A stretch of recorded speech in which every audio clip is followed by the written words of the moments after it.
The crackdown on fraud in Minnesota continues as Small Business Administrator Kelly Loeffler says her agency took action suspending nearly 7,000 Minnesota borrowers over suspected fraud activity who were approved for almost 8,000 loans worth $400 million. Meanwhile, critics are warning that Minnesota's new paid leave legislation, now in effect, is setting up the next billion-dollar fraud. Joining us now, Bill Glahn, policy fellow at the Center of the American Experiment, you've been at the forefront of the fraud coverage in Minnesota for years. What's your reaction to what Kelly Loeffler is doing right now? Just a staggering number, 6,000 accounts suspended, $400 million in loans.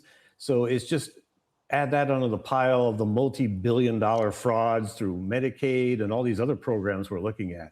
The numbers are just industrial scale.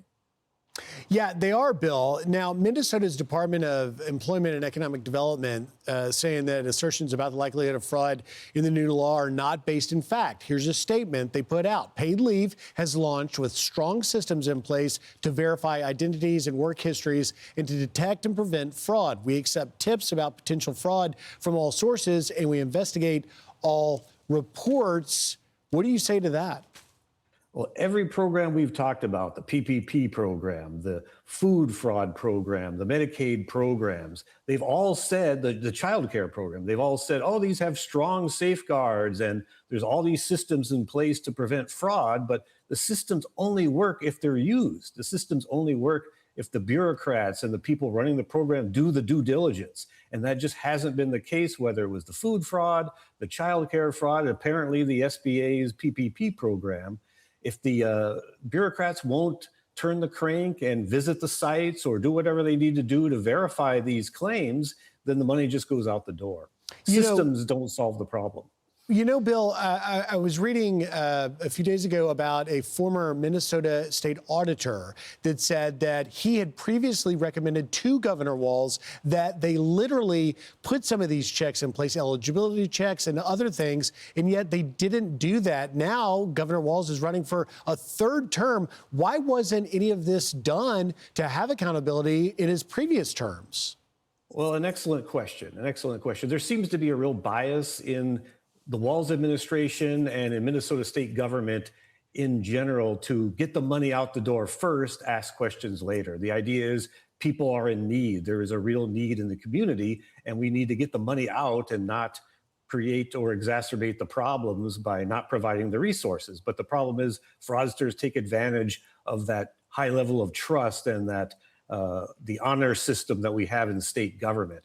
And there also have been, going back to that previous auditor and his reports, accusations of racism, that state government has been harder on people in certain communities and scrutinizing people from certain communities to the exclusion of others. And they're deathly afraid of being tagged with the racist label.